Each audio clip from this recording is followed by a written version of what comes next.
I'm Liz Larson. And I'm Bill McKenna. And together, we created the Cognomovement system. And we'd like to welcome you to the New Life Perspectives radio show, where we're going to be sharing with you tools, tips, and ideas that are going to change your life.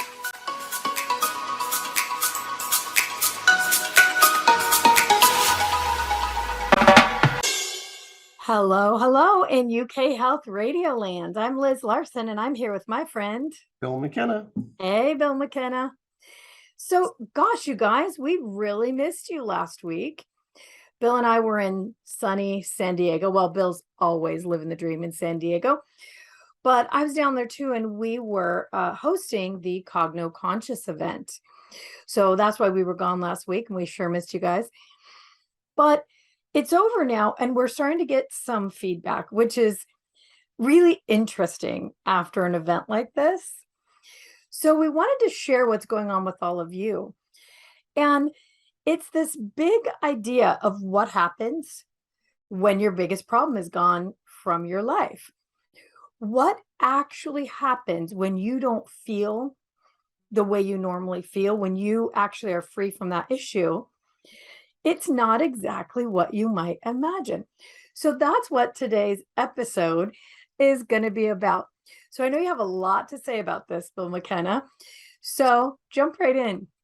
Well, gosh, first of all, I want to start with the basics, if I could, and just tell everybody, no one, I'm sure, if you're listening to this right now, there's only a handful of you relatively globally that know what we're talking about as far as this cogno conscious. So what is that? And the basics of this is that there was a Dr. David Hawkins who passed away a few years back, and he had developed something that he called the levels of consciousness. So he defined the levels of consciousness and did some significant testing to determine what was kind of a low level of consciousness. Another way to look at level of consciousness is the understanding that someone has come to thus far in their life. Now, he had established the lowest level of consciousness or understanding is shame and humiliation. And then the next one was grief. And then there was guilt. And then there's fear and anger and addictive type of cravings.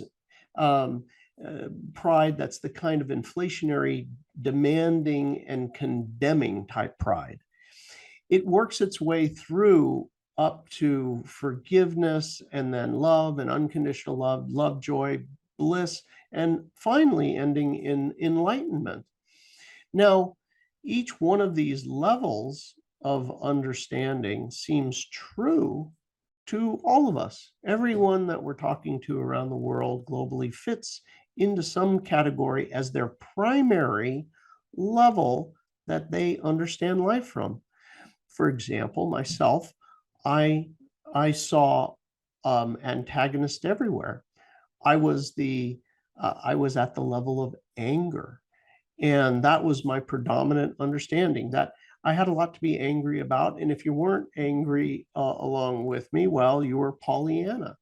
Or if maybe you're in shame, I thought, that's silly. Why be in shame, down below me, as far as my understanding. And this, for every level of understanding, kind of goes that way.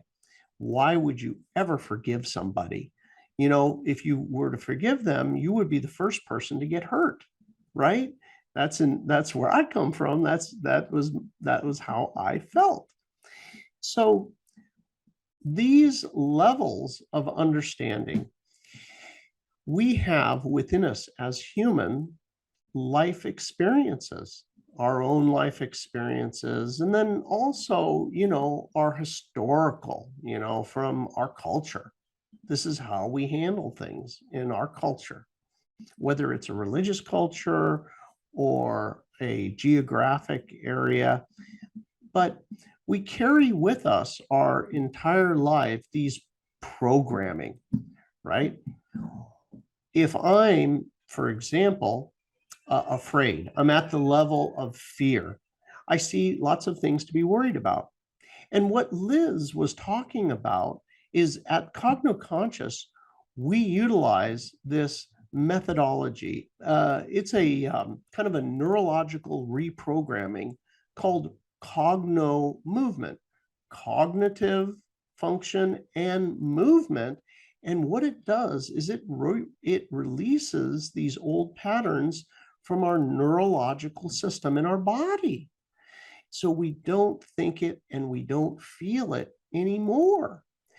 As we're here and we do that, Liz's big question here, and the whole thing with this show is, my gosh, what happens if you literally are absent that thing, the fear? If it was fear for you and worry, what would happen if you didn't have it anymore? Go ahead, Liz. Let me jump in for just a sec here. I want to put this even in more plain English. So what really is happening during the seminar is that you're deleting the thing that drives you or the automated response. So, if you're going around in anger, if that's the level, you have a driver at that level, meaning it drives you to do what you don't do, and what you do, it drives your reactions. It drives every automated response. And in that state, you're not really choosing for yourself. Your nervous system, your fight or flight, it's choosing for you.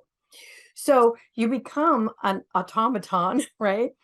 We go through life at 95% doing the same thing we did yesterday. So when that driver is removed and you don't have the automatic response, it's a little weird because now you have to actually make a decision about what to do next. You literally have your whole logical mind back and a neutral body to decide. So that's really what we're talking about, is the automatic response. That is, I love that word. And I love the two words, right? Automatic response. I love the way you put that. It's so very, very easy to understand. Automatic responses are simply reactions. And this is how we spend our lives, in these automatic responses. Think about your life in any given day. You get up, right? And do you have a habit of going in the kitchen and getting some coffee? And automatic, do you think much about it? Do you think much about when somebody, you're at work and they say something to you, you feel a certain either anger or desire or craving or whatever, it's an automatic response. Your favorite food, you have a favorite food, right? Whatever that is. It's different for everybody, by the way. Everybody else thinks their favorite food's everybody else's favorite food, right? Like everybody likes chocolate. There's people who don't like chocolate. But you have an automatic response for something, for anything. And that something is in your body. If you pay attention really closely, when you get that craving for whatever it is, it's an actual feeling in your body. Sometimes that feeling is, I don't feel very good. You know what? I don't feel very good. I just want to feel better. And oh, I know what it is. Ah, yes, it's Corona beer, or it is chocolate, or it is a piece of fried chicken. We've had the most amazing things for people that have an automatic response.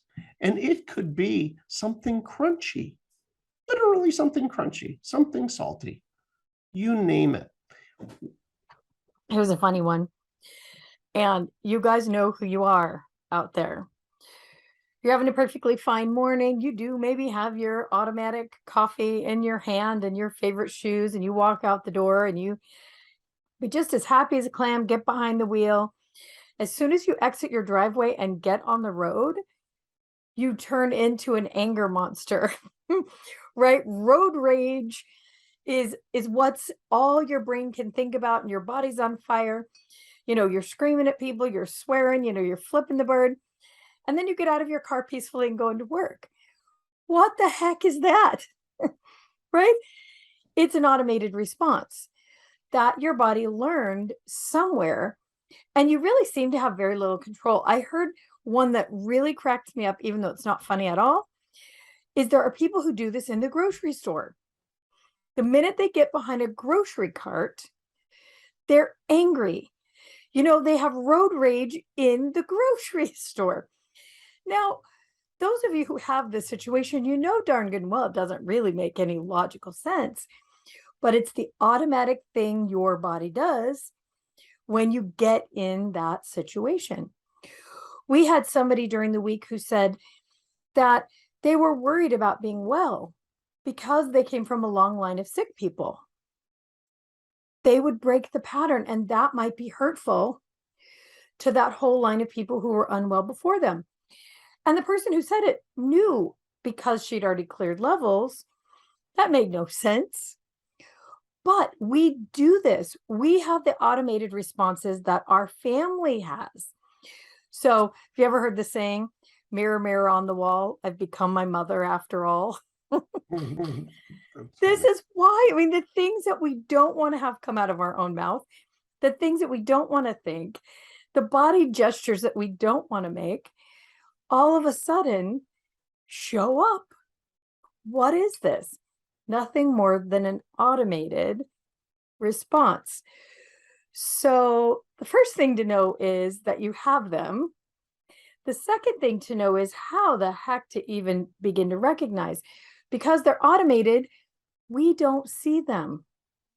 They're invisible. They're in our blind spot, right, Bill? They are. So this is super interesting, and wherever you are in the world, if you're listening to this, most likely you've already heard what I'm going to say, but there's a piece of this that is going to blow your mind. You've heard that the subconscious is responsible for 95% of what is going on in your life. So guess what? The subconscious has a dirty little secret.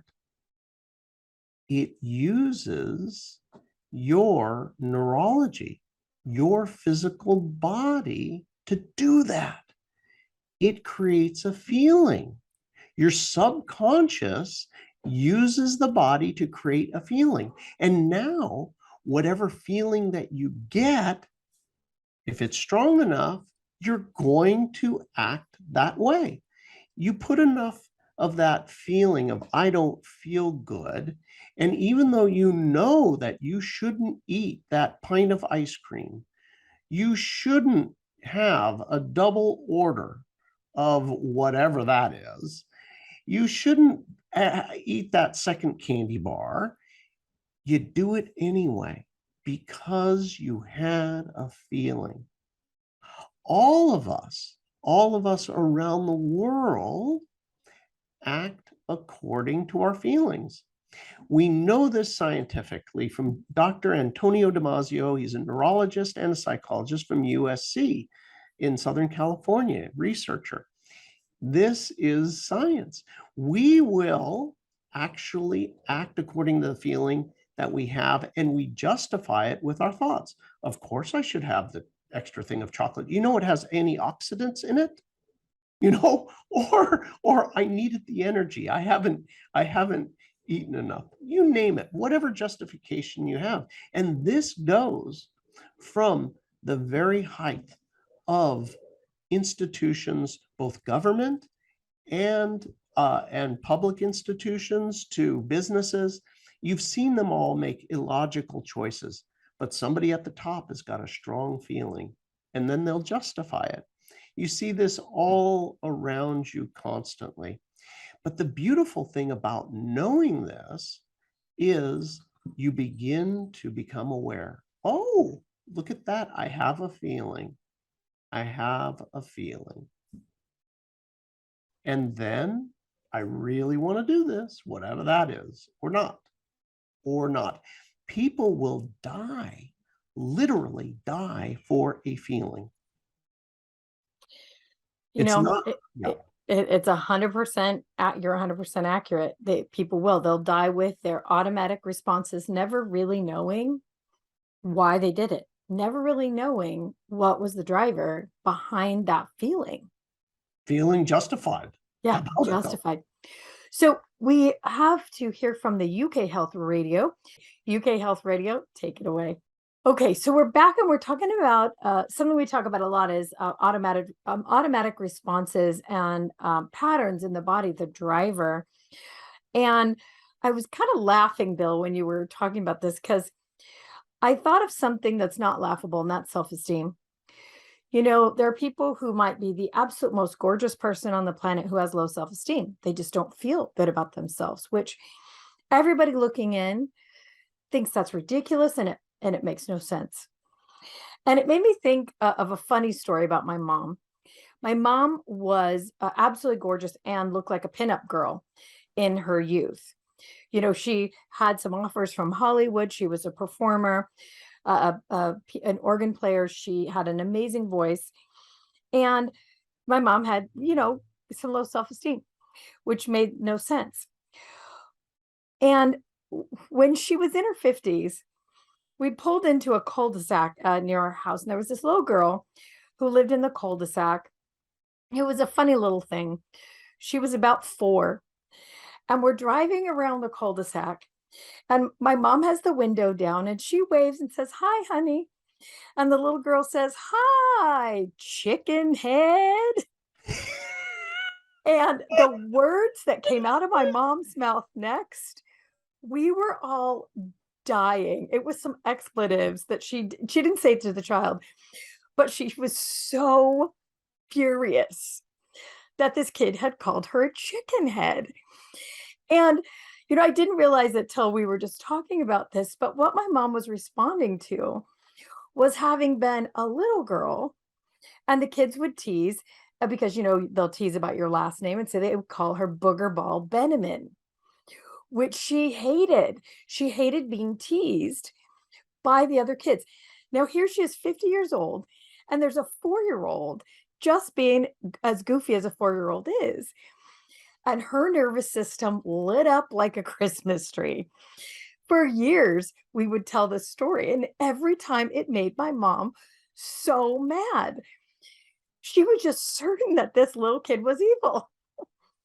But it is a funny story, but actually the underlying is not so funny because her nervous system could not help but feel not great about her looks and who she was as a physical person. She was good with her personality and all that, but this physical thing was an issue that really did go back to a time when somebody called her Booger Ball Benjamin. And these are the kind of drivers we're talking about that are forceful. They create a force and use a massive amount of energy in the body. So think about that for a second. You know, if you're listening to this somewhere around the globe, you're thinking to yourself, that's kind of crazy.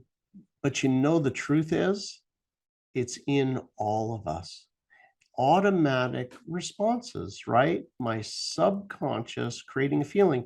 There's, you know, if you think about it, you're a grown woman of 50 years old, and all of a sudden you're getting taken down by a 4-year-old. Have you ever seen, you know, when, you know, if you get around, you know, kids, right? That's 4 years old, how cute and small they are and nice and, you know, and fun and, you know, that sort of thing. And, you know, when you have an automatic response like this that drives you nuts, you're enslaved by it.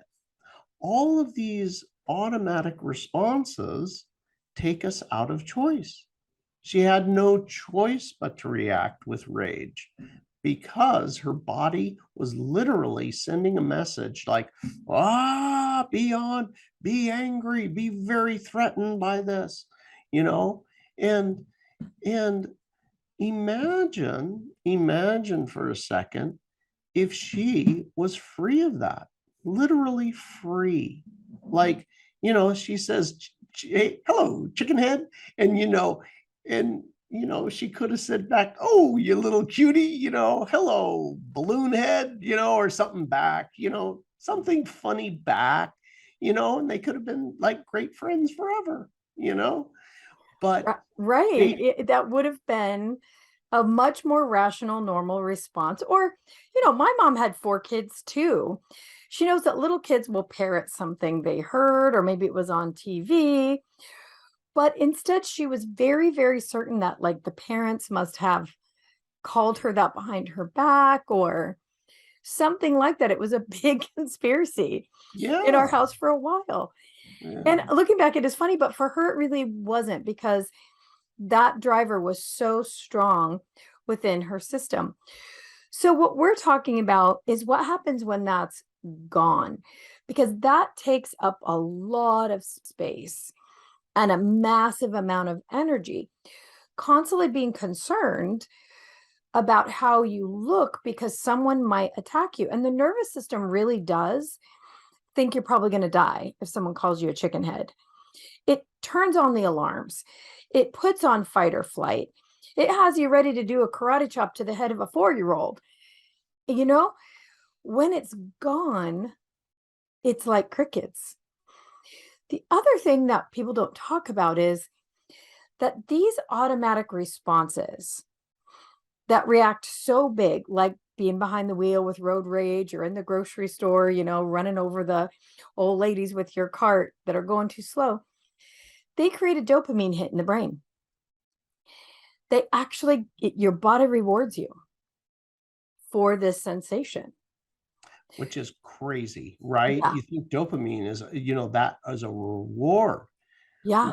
Yeah, that's not, and you're getting the reward for the wrong thing, Yeah. not profitable. And there are people who will start a fight with their spouse to get that hit. It becomes the only way that they can actually have emotion. So you have relationships where you start a fight so you can have makeup sex. Well, the reason is that that actually gives you such a boost in dopamine and adrenaline. Now you feel good. Now you have the energy. And, there's the wave of emotion plus energy. So totally unresourceful, because who the heck wants to be fighting with their spouse all the time? But it's one of the reasons that happens. So what Bill and I are really talking about today, when all of that is collapsed and there's nothing actually causing that response to come automatically, now it's again crickets. You're looking at your spouse in a whole new way. And maybe you do have love or emotion for them without the anger.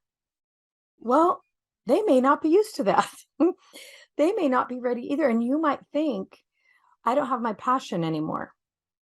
I love that person. I think they're cute, but I don't have passion because I don't have this big energetic driver. So it's one of those things that happens. You now have the opportunity without that driver. And that's what we do in Cognomovement. And we do for 4 days in Cogno Conscious. You now have the opportunity to choose. How do I choose for this to play out next?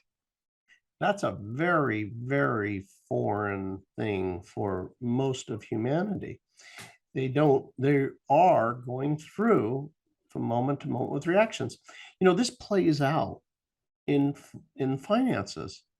So if you're listening to this around the world, um, most people have some charge, an emotional charge around money, either the attraction or the aversion to it, and also a feeling of lack, like I don't have it. Maybe I have feelings about people who do, you know, whatever those might be. Or if I get money and I get wealth, it seems to disappear quickly and easily. Somehow it just never gets, I never get that much. Well, guess what? You might not realize it, but your body, your neurology, which is your subconscious, is playing a role. I have this particular feeling around it. And that feeling will cause you to act in certain ways that you don't even realize you are. So imagine for a second that that was absent, that feeling was absent. This is a very, very big deal, a very big deal. I guarantee you the wealthy people that you know have a different feeling than the poor people you know. They've simply, or the people who feel like they're struggling. They're always, always struggling and don't have enough. You know, in certain countries around the world, there are feelings that around this that get embedded into the culture, a culture of poverty. In certain areas in the world, the religious belief is that it's hard to get into heaven if you're wealthy, right? And one of those countries might be the US as well. Right, right. So it creates this belief, right? Money's bad, right? You might even have some subconscious things around health. People won't care about me unless I'm infirmed. If I'm infirmed, I will get special treatment. Well, it's true. So, what do I talk about if I'm not talking about my biggest problem?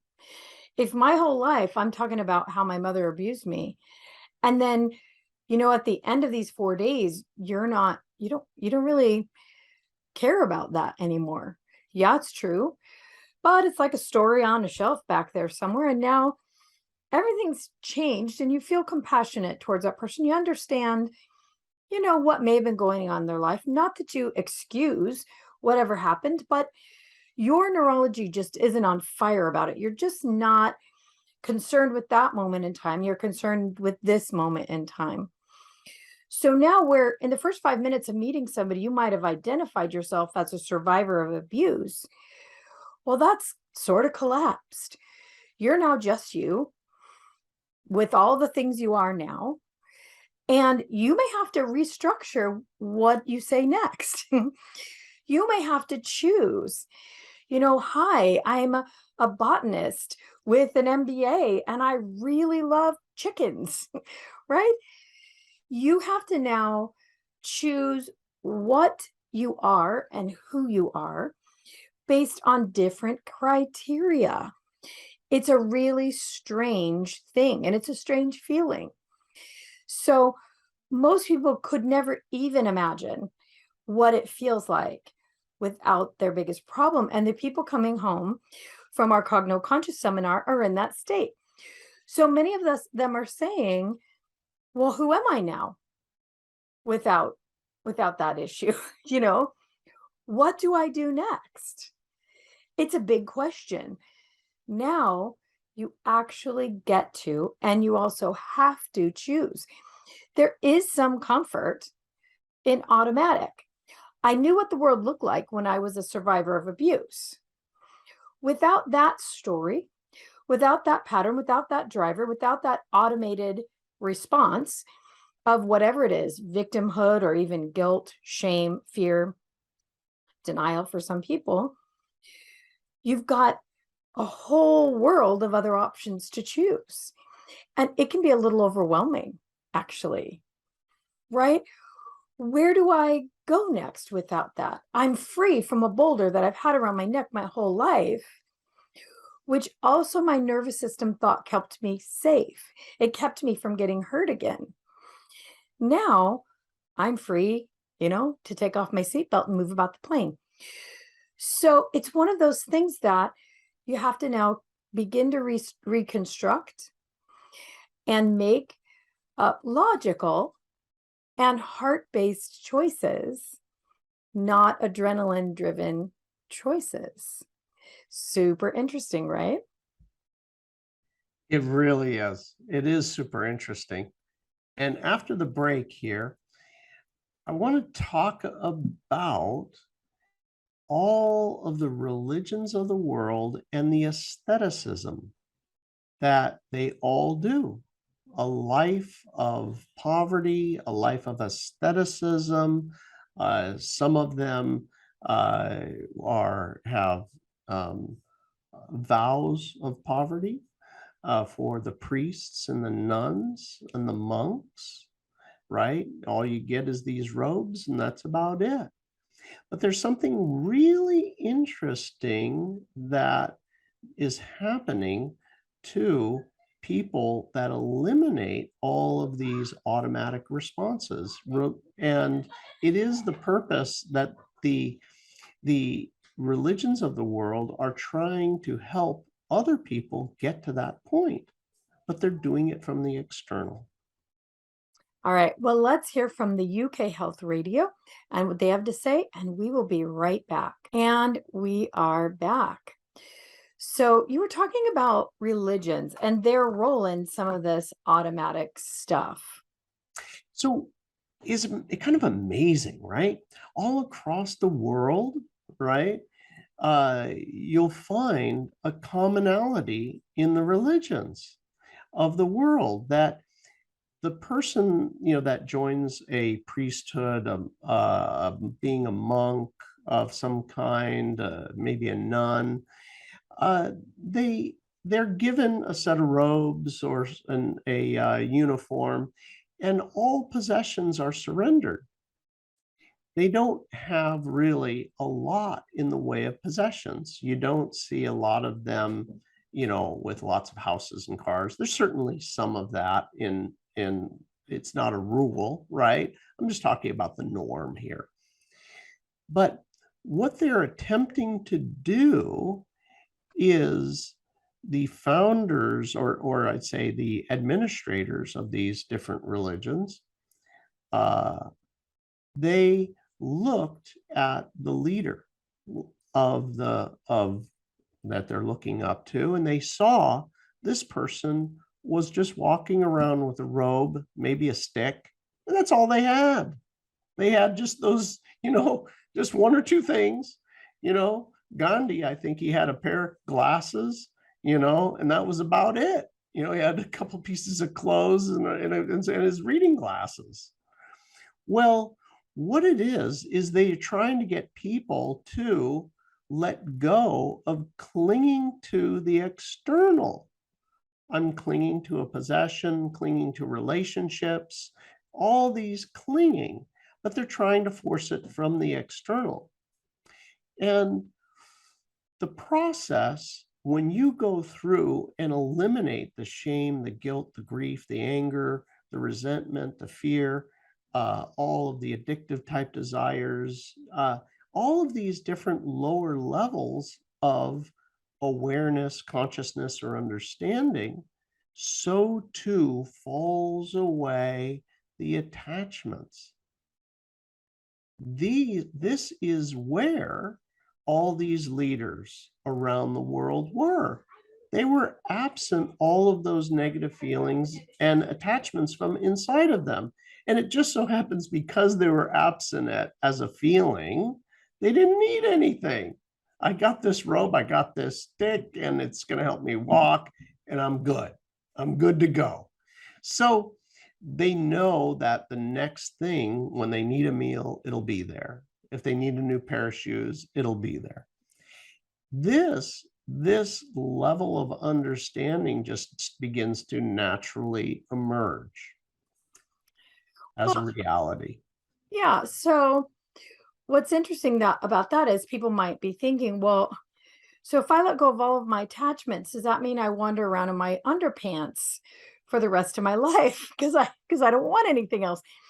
And no, that's not it. I think when Bill started this, he was saying they really went at it from an end of the stick that might not be so resourceful for many people. What happens when you really are at a neurological level, and we're talking about that automated response between the brain and the body, when you've changed those drivers, and now you can think about wanting that fast car, and actually smile and have your body feel like a woohoo, and actually literally be able to imagine, taking the chicanes and, putting on the gas and the adrenaline, what the experience would be like, and enjoying yourself in the imagining of it. Now that thing is so likely to show up in your experience because there's no resistance and you can enjoy it. If you want that fast car because you're trying to show up, your neighbor who's a real jerk and who's actually been making fun of your whole life, that is different. That's the kind of attachment that they wanted you to get rid of. That's the kind of pain and suffering that these religious leaders, wanted you to get rid of, the attachment. It's not the same as having neutrality, being in a state of true acceptance, love, joy, bliss. In that state, the things that you want become joyful, a joyful experience. Really, that's it. And they're likely to show up. So it's a big shift. But for many people, when they all of a sudden become non-attached, and not logically, physically, your body just doesn't have that drive and that fear and pain around having something, it sort of feels like, well, don't I want it anymore? Do I not want it? And actually, it's not true. Sometimes you don't. Sometimes you have the realization that driver wasn't even yours. It was your parents or some friend. You only wanted that thing because you felt like you needed it to have self-esteem. Well, that's a different thing. Then your desire changes. But when you're free of the negative fear, pain, shame, and suffering, the wanting of that thing, if it is truly yours, if it's what you really want, becomes natural. It becomes easy. The way to actually have it, not the way to get it, but the way to have it sort of shows up for you.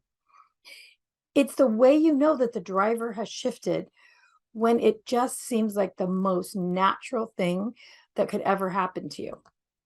I got to tell you, there's some stories, that have come back, recently, and that are people that basically have been through the program or just simply at the level.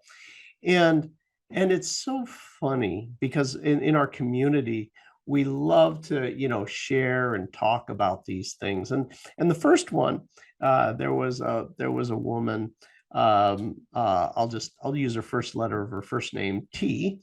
So I saw T two days ago, and she said, I was looking through one of these advertisements that you get in the mail here in the United States, and there was a like a smoothie, like a fruit smoothie, and it was a berry fruit smoothie in a mason jar, and it was an advertisement for one of these juice places, and mason jars are like a little glass jar. And she saw this, and she was going, oh my gosh, kind of looked chilled and it looked good. And she was like, oh my gosh, that sure looks delicious. I think I like that. And it was just merely that quick. And she turned the page. Within 30 minutes, a friend knocks on her door. Hi. I wonder, I got this fruit smoothie in this, and it was like in the mason jar and everything from exactly the place that she just looked at. So this right is typical, is very typical. We had another one where very funny. This one, I'll call her A, was really wanted a Tesla, and specifically not any Tesla. It was a Model 3 Tesla, and not any Model 3, but white exterior and black interior. Well, she gets home and there's a white car in the driveway with a big bow on it. So that was another funny story. It just keeps going like that. And it can be anything from big to small. There's another one that I just started laughing because it was there was a recipe that called for corn salsa, right? I mean, how random is corn salsa? You know, I don't think I've been to this woman's house. I don't know. I can't even tell you how many, maybe 300 to 500 times. I've never eaten corn salsa at her house. And she said, she was there and looking at the recipe, and it's like it called for corn salsa, and she says, gosh, I really need corn salsa.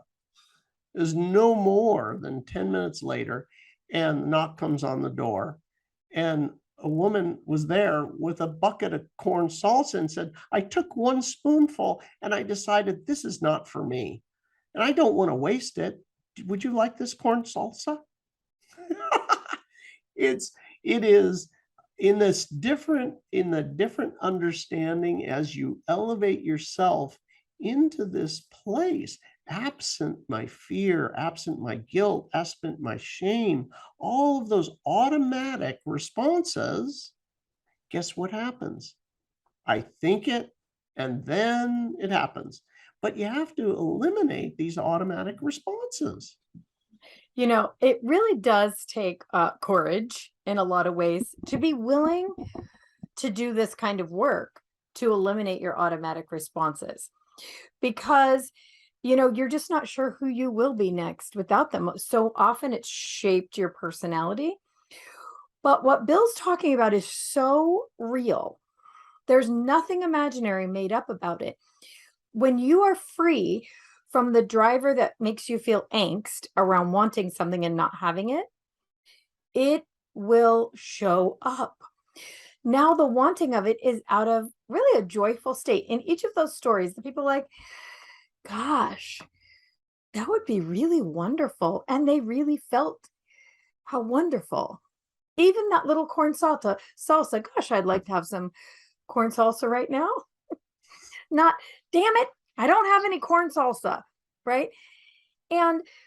But at the same time, you also know that you'll be living at a life that's elevated, where you don't have some of those baser drives that do create a real high level of adrenaline in your body that somehow feels like, you know, passion or drive or busyness or doing something. Life is quiet in your head for the first time since maybe a little kid. And now you get to choose. So you guys know that every week we always give you a little tool or trick. And I'll give one. We'll see if Bill has something else. But number one, if you really think you are ready to change your internal automatic responses, the driver, the thing that makes you do what you do, the thing that makes you do what you do that you don't want to do, Cognomovement.com is where you start. Basic training, do it. But if you're not ready for that yet, and you just kind of want to try this thing on, start to notice yourself. The next time, if you're a person who has road rage, when you get in your car, notice the first time you start to feel that little tingle of, you know, here it comes. I'm going to yell at somebody today. I'm going to flip them the bird. Notice yourself. If you see your spouse doing that thing again and you're going to light up and yell at them, notice if you walk out the door and you start to automatically start to fidget with your clothes, if you start to feel uncomfortable.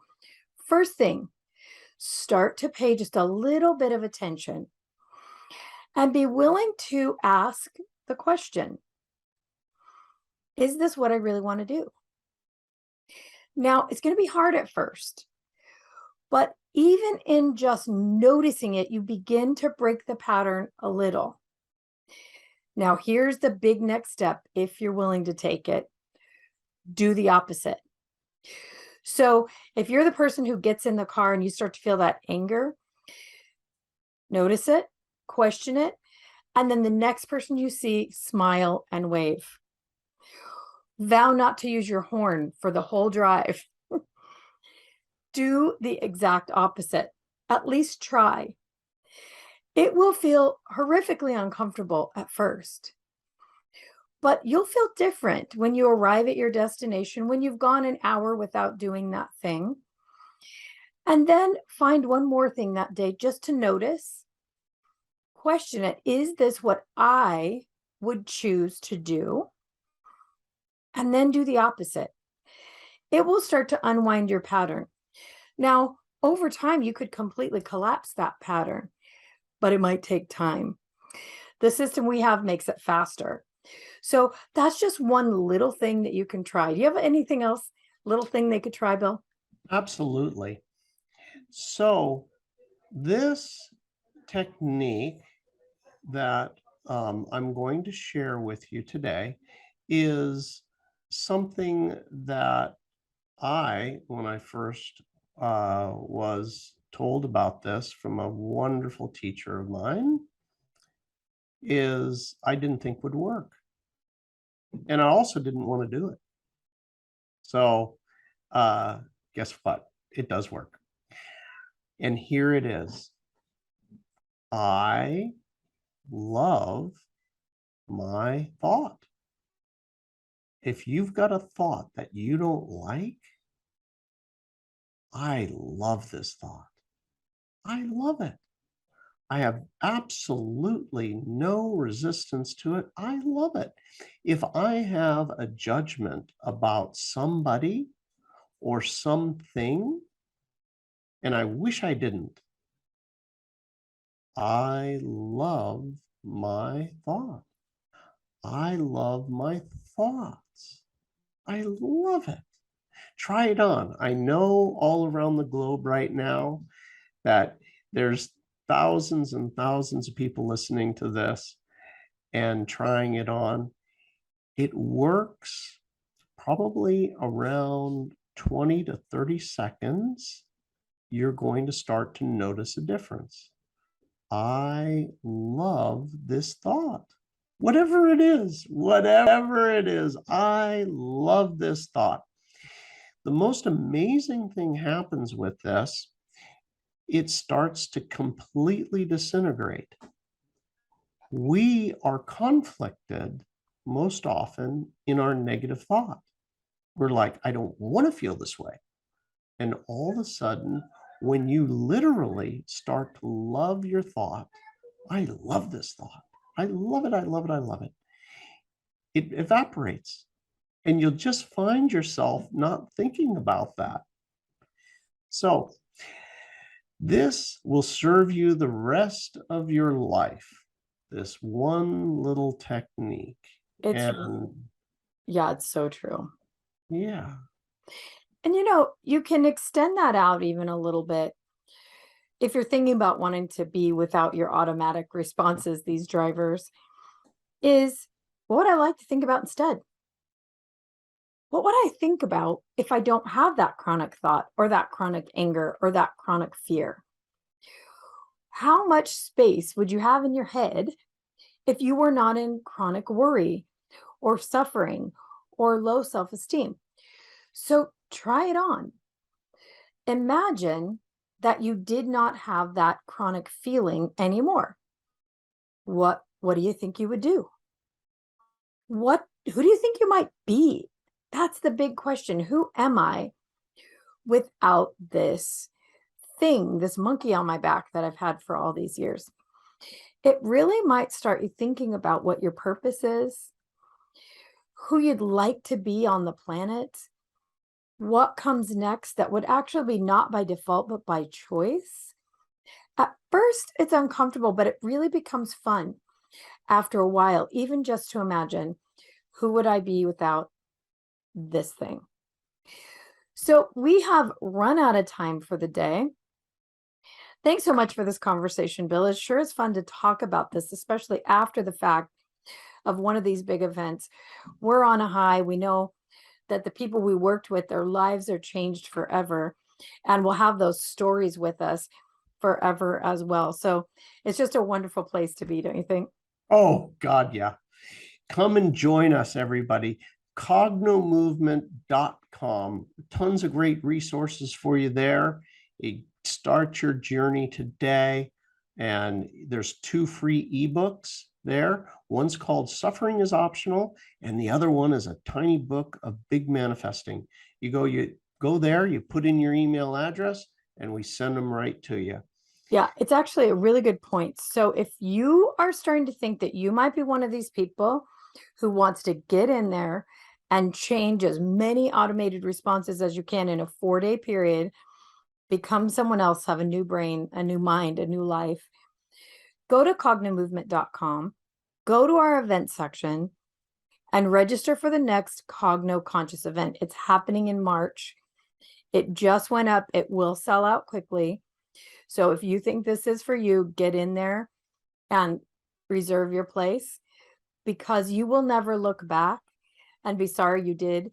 You will be changed and be the kind of person you always intended to be. All right, Bill McKenna, everybody around the world, we will see you next week. Thank you. Thanks for being here with us on the New Life Perspective radio show. For more information or to find out more about the work that Bill and I do, please visit us at cognomovement.com or email us at info@cognomovement.com. See you again soon.